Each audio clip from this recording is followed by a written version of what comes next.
"Come on, Rebecca. We are not stopping again until we get there," Marcus shouted from the driver's seat, his knuckles white against the steering wheel. I sat in the back of his pickup truck, sandwiched between his brothers Nathan and Austin, feeling the familiar knot of anxiety tighten in my stomach. The desert heat was already unbearable at 9 a.m., and we still had hours left on this road trip to Las Vegas that I never wanted to take in the first place. My name is Rebecca Torres. I am 33 years old, and I have been married to Marcus Collins for 3 years.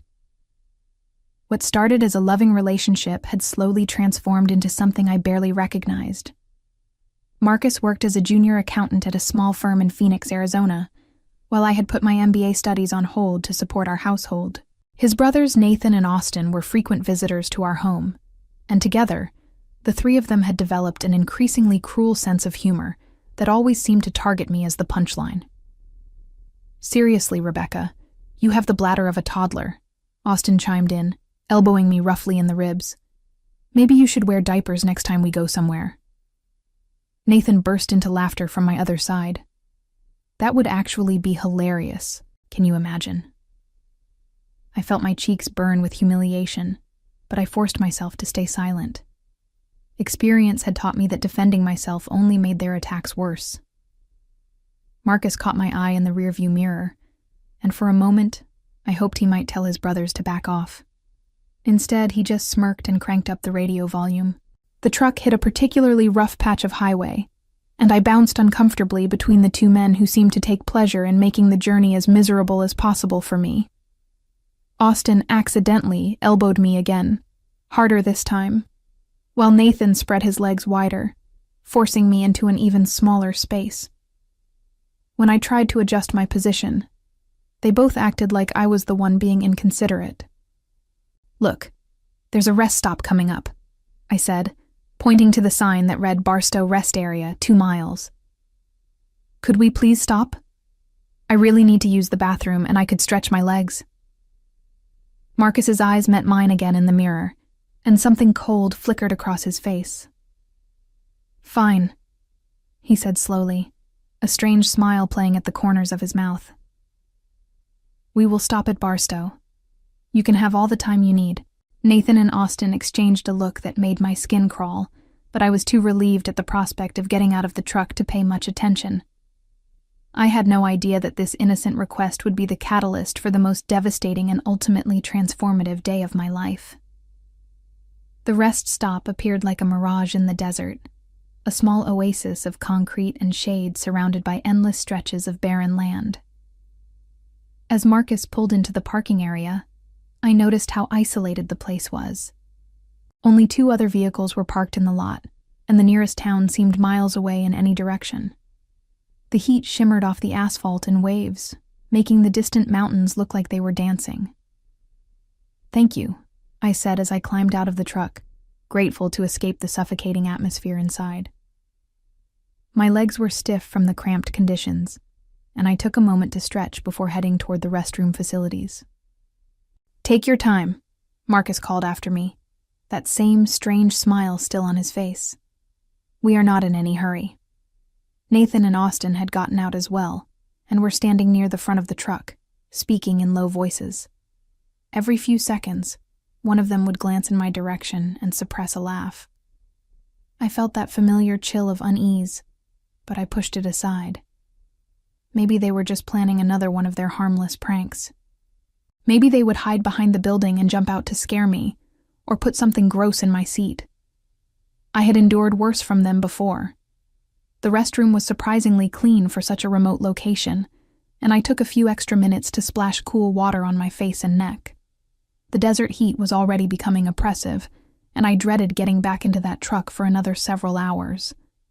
When I looked at myself in the mirror, I saw a woman I barely recognized anymore. The confident, ambitious person who had once dreamed of finishing her MBA and starting her own business had been replaced by someone who spent her days walking on eggshells, trying not to provoke the next round of jokes from her husband and his brothers. When had I become so small? When had I stopped fighting back? I thought about the woman I used to be, the one who had graduated summa cum laude from Arizona State University with a degree in finance. I had been accepted into their MBA program with a partial scholarship, but Marcus had convinced me to defer my enrollment. "We need the income right now," he had said. "You can always go back to school later." That was 3 years ago, and later never seemed to come. Instead, I worked part-time at a grocery store while Marcus pursued his accounting career, promising that my turn would come eventually. His brothers never missed an opportunity to remind me that I was just a college dropout working minimum wage, conveniently forgetting that I had put my dreams on hold to support my husband's ambitions. I dried my hands and steeled myself for the return journey to the truck. Maybe if I just endured this trip, things would get better. Maybe Marcus would finally see how his brothers treated me and put a stop to it. Maybe when we got back home, I could finally have that conversation about returning to school. I walked out of the restroom and toward the parking area, squinting against the harsh desert sun. The parking lot was empty except for the 2 other vehicles I had noticed earlier. For a moment, I stood there in confusion, thinking I had somehow gotten turned around. But no, this was definitely where Marcus had parked. I could see the tire tracks in the sandy gravel, the discarded cigarette butt that Austin had flicked out the window, the small oil stain that marked the exact spot where the truck had been idling. They were gone. My heart began to race as I spun around, scanning the entire rest area for any sign of the familiar blue pickup truck. Maybe they had moved to a different parking spot. Maybe they were just playing a prank and would come driving back any second, laughing at my panic. But as the minutes ticked by and the desert silence pressed in around me, the horrible truth began to sink in. They had left me here, 315 miles from home, in the middle of nowhere, with nothing but the clothes on my back and my small purse. I fumbled for my phone, my hand shaking so badly I could barely unlock the screen. No signal. Of course there was no signal. This was exactly the kind of place where cell towers were a luxury that nobody had bothered to install. I ran to the edge of the parking area, hoping to catch a glimpse of taillights disappearing down the highway. But there was nothing except endless asphalt stretching toward the horizon, heat waves distorting the distant landscape into an abstract painting of beige and brown. The temperature had to be approaching 100 degrees already, and it was not even noon yet. The 2 other vehicles in the lot belonged to truckers who were nowhere to be seen, probably asleep in their cabs during the heat of the day. I knocked on the doors anyway, desperate for help, but got no response. The rest area had a small visitor center, but when I tried the door, it was locked with a sign indicating limited hours of operation. I sank down onto a concrete bench in the shade of the building, trying to process what had just happened. This was not a prank. This was not one of their usual jokes that would be forgotten by tomorrow.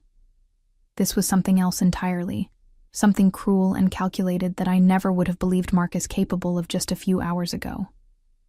In my purse, I found my wallet with exactly $23 in cash, a credit card that Marcus controlled, and an empty water bottle that I had drained during the first part of our journey. No phone signal, no transportation, no way to contact anyone for help. The nearest visible sign of civilization was a gas station that looked to be at least several miles away, shimmering in the distance like another mirage. As I sat there in the growing heat, watching the occasional car speed past without slowing down, I realized that my husband and his brothers had not just abandoned me in the desert. They had stripped away every illusion I had about my marriage, my worth, and my future. But they had also given me something else, something they never intended. The devastating clarity that comes when you finally see your life for what it really is. The sun climbed higher, and the concrete bench beneath me grew too hot to sit on comfortably. I moved to the small patch of shade provided by an overhang near the restrooms, but even there, the heat was becoming unbearable. My throat was already dry, and I rationed the few drops of water left in my bottle, knowing I might need them later. Every car that passed on the highway became a potential lifeline, but none of them slowed down. To them, I was just another rest stop visitor, taking a break from driving. I tried to flag down several vehicles, waving my arms and stepping closer to the road, but the drivers either did not see me or chose to ignore my obvious distress. The professional-looking woman in the silver sedan actively avoided making eye contact. The family in the minivan with children pressed against the windows drove past without even acknowledging my presence. I began to understand why Marcus had chosen this particular rest stop. It was remote enough that help was not readily available, but not so isolated that my disappearance would immediately trigger a search and rescue operation. As the afternoon wore on, the heat became dangerous. I could feel my skin burning despite staying in the shade, and my head was beginning to pound from dehydration. The empty water bottle mocked me from where it sat on the ground nearby. I had been foolish to drain it so early in the journey, but I never imagined I would need to ration water for survival. That was when I heard the sound of a diesel engine slowing down, followed by the hiss of air brakes. A large semi-truck with Texas plates was pulling into the rest area, and I felt a surge of hope mixed with fear. I had heard enough horror stories about women accepting rides from strangers, but my situation was becoming desperate enough that I was willing to take the risk. The driver who climbed down from the cab was not what I had expected. He was probably in his late 50s, with graying hair and kind eyes behind wire-rimmed glasses. His denim shirt was clean and pressed, and he moved with the careful deliberation of someone who spent most of his time alone on the road. "You okay, miss?" he asked, his voice carrying a gentle Texas drawl. "You look like you have been out here for a while." I tried to speak, but my throat was so dry that only a croak came out. He immediately reached into his truck and handed me a cold bottle of water from a small cooler. I drank it greedily, not caring how desperate I looked. "Easy there," he said. "You will make yourself sick drinking too fast in this heat. What happened to your ride?" When I finally managed to tell him my story, his expression changed from concern to anger. "They just left you here? Your own husband?" He shook his head in disgust. "That is not a prank. That is criminal. You could die out here." His name was Samuel Rodriguez, and he owned a large ranch outside Fresno, California. He was on his way back from delivering a load of agricultural equipment to a farm in Nevada, and my rest stop was right on his route home. "I cannot in good conscience leave you here," he said. "But I understand if you do not want to accept a ride from a stranger, we can call the police when we get to the next town, and they can sort this whole mess out." The idea of involving the police terrified me more than accepting help from this seemingly kind stranger. What would I tell them? That my husband had abandoned me as a joke? How would I explain the years of psychological abuse that had led to this moment? How would I prove that this was intentional, rather than some terrible misunderstanding? "I would be grateful for a ride," I said finally. "But I should probably call my husband first. Let him know I am okay." Samuel's expression darkened. "Miss, with all due respect, a man who would leave his wife in the desert is not someone you need to be checking in with." As Samuel's truck pulled away from the rest area, I felt a strange mixture of relief and terror. I was escaping the immediate danger of the desert heat, but I was also making a choice that would change everything. There was no going back from this moment, no pretending that what Marcus had done was acceptable or forgivable. Samuel was a thoughtful traveling companion who seemed to understand that I needed time to process what had happened. He kept the truck's air conditioning running at full blast and handed me another bottle of water without being asked. The CB radio chattered occasionally with trucker chatter, but otherwise we rode in comfortable silence as the desert landscape gradually gave way to more varied terrain. "I have been driving these roads for 30 years, Samuel said finally.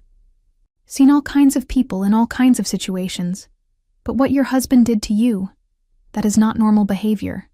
That is the kind of thing that escalates." His words sent a chill through me, because I knew he was right. The pranks and jokes had been getting meaner over the past year, more personal and humiliating. Marcus had started involving his brothers more frequently, turning our home into a place where I was constantly on guard. I had told myself it was just immaturity, that he would outgrow it eventually. But abandoning me in the desert was not immaturity. It was cruelty, with intent to cause real harm. "Do you have family you can stay with?" Samuel asked, Somewhere safe to go while you figure out your next move? I shook my head. My parents had died in a car accident 5 years earlier, and I had no siblings. Marcus's family was the only family I had left, and they clearly saw me as an outsider who could be discarded at will. The few friends I had made during college had drifted away over the years, partly because of distance, and partly because Marcus had made it clear that he did not approve of my spending time with them. "What about work?" Samuel continued gently. "Do you have a job to go back to?"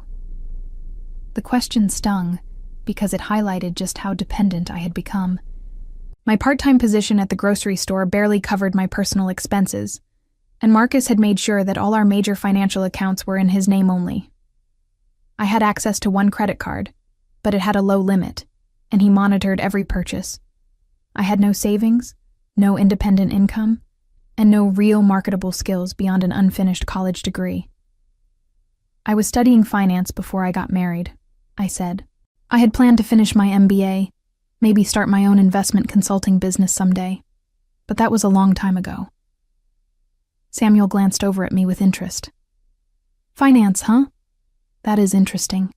I could use someone with financial knowledge on my ranch. Been trying to expand the operation, maybe diversify into some new crops, but I do not know much about investment strategies or business planning. Been flying by the seat of my pants for 25 years. It was the first time in years that someone had expressed interest in my education or potential career prospects.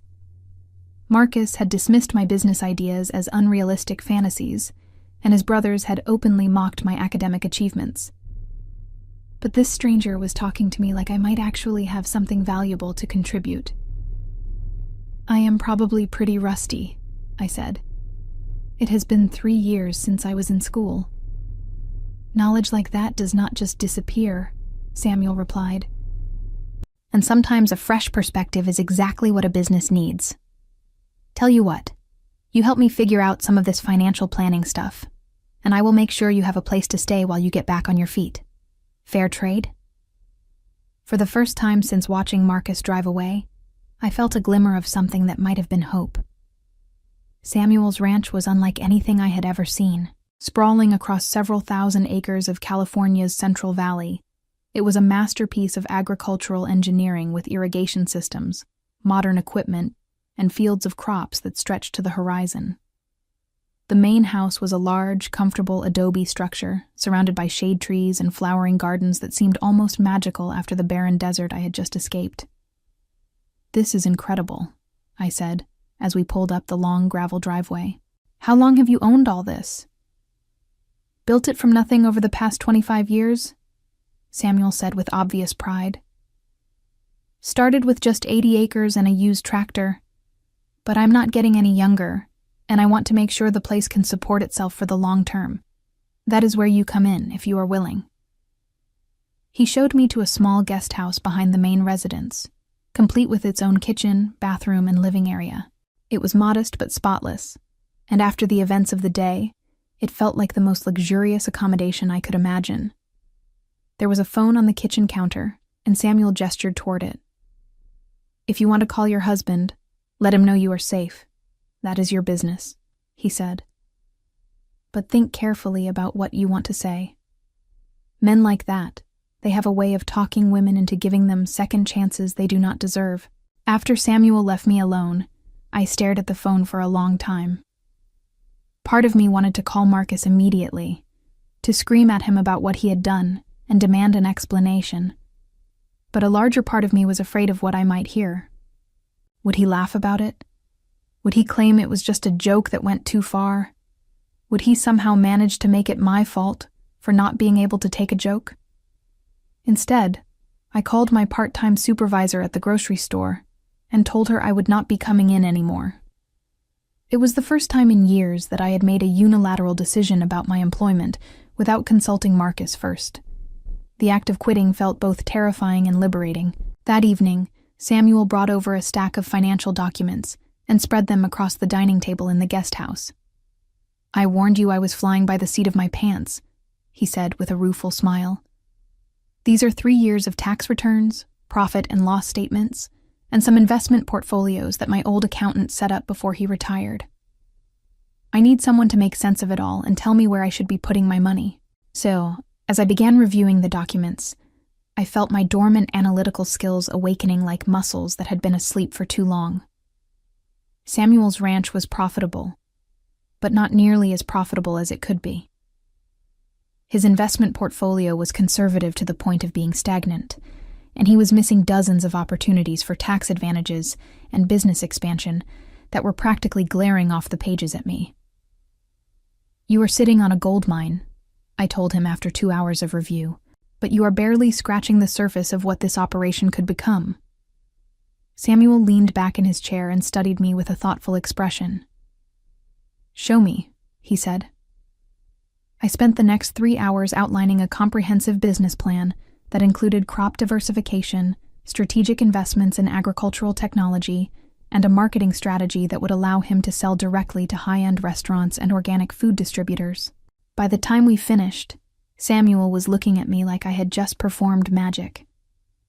"Where did you learn all this?" he asked. "I told you," I said, feeling more confident than I had in years. "I was studying finance." 2 years later, I stood at the podium of the Grand Ballroom in the St. Francis Hotel in San Francisco, looking out at an audience of some of the most powerful investors in the world. My company, Desert Bloom Capital, had grown from a single client ranch to managing over $500 million in assets, specializing in sustainable agricultural investments that consistently outperformed the market by significant margins. "Ladies and gentlemen," I said into the microphone, my voice steady and confident, "sustainable agriculture is not just the future of farming, it is the future of smart investing." The audience listened intently as I outlined the portfolio strategies that had made my clients wealthy while supporting environmentally responsible farming practices. In the 2 years since Samuel had found me walking along that desert highway, I had discovered a talent for financial analysis that surpassed anything I had imagined during my college years. My recommendations had helped Samuel expand his ranch into a multi-million-dollar operation, and word of my success had spread throughout California's agricultural community. Desert Bloom Capital now managed investment portfolios for ranch owners, organic food companies, and sustainable technology developers across 3 states. I had bought a mansion in Napa Valley, driven a Tesla, and been featured on the cover of Agricultural Investment Quarterly. The scared, abandoned woman who had been left at that rest stop no longer existed. "The key to successful agricultural investing," I continued, "is understanding that sustainability and profitability are not opposing forces. They are complementary strategies that create long-term value while protecting our natural resources."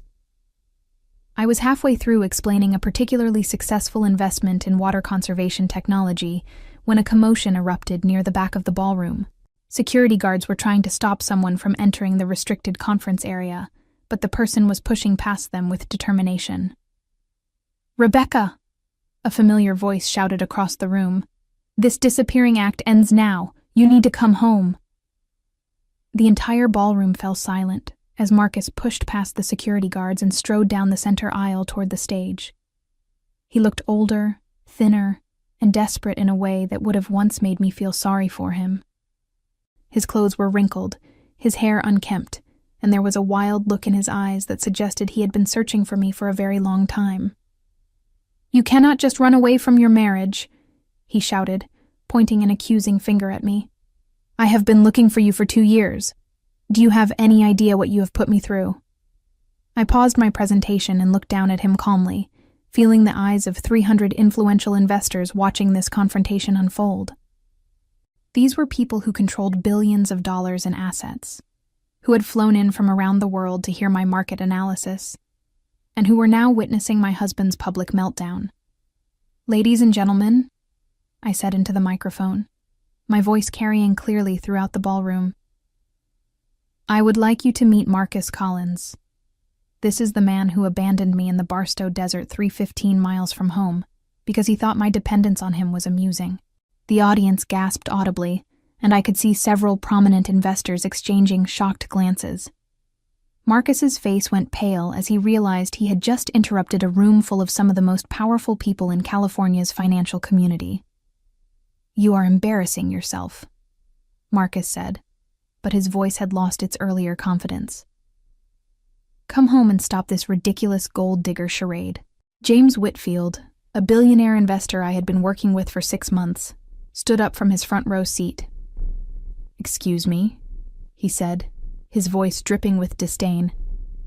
"But did you just call one of our most successful fund managers a gold digger?" The room erupted in murmurs of outrage as Marcus realized the magnitude of his mistake. Security guards flanked him on both sides, waiting for my signal to remove him from the premises. I looked down at the man who had once controlled every aspect of my life and felt nothing but pity for how small he appeared in that moment. "Gentlemen," I said to the security team, "please escort Mr. Collins from the building, and make sure he understands that he is not welcome at any future events." As they led Marcus away, still shouting about his rights as my husband, I turned back to my presentation slides and continued exactly where I had left off, as if nothing had happened at all. Within days of Marcus's public humiliation at the investment conference, the video of his outburst had gone viral across social media platforms, with financial industry insiders sharing it as an example of toxic masculinity in action. Nathan's wife Jennifer filed for divorce immediately after seeing the footage, telling everyone who would listen that she could not remain married to someone capable of such cruelty. Austin's girlfriend Ashley broke up with him publicly, posting a scathing breakup letter on Facebook that detailed exactly what she thought of men who abandoned women in the desert for entertainment. Their parents, Frank and Carol, were forced to leave their church congregation in Phoenix when the story reached local news outlets, eventually relocating to a small town in Oregon where nobody knew their family name. All 3 brothers lost their jobs when the viral video reached their employers, and no financial institution in California would hire any of them after their names became associated with the scandal. Marcus was fired from his accounting firm within 48 hours of the conference incident, and the 3 brothers found themselves blacklisted from their entire industry. Within 2 years, they had all filed for bankruptcy, as legal fees mounted from multiple lawsuits, including a civil case I filed for emotional distress and abandonment. They were eventually forced to take minimum wage jobs under assumed names in different states, their reputation so toxic that even basic employment became nearly impossible in their home state. As I rang the opening bell at the New York Stock Exchange for Desert Bloom Capital's latest fund launch, watching financial reporters capture the moment for the evening news, I reflected on how their cruel abandonment had inadvertently forced me to discover a financial genius I never knew existed within myself. Sometimes the worst thing that happens to you becomes the catalyst for the best thing that could have happened.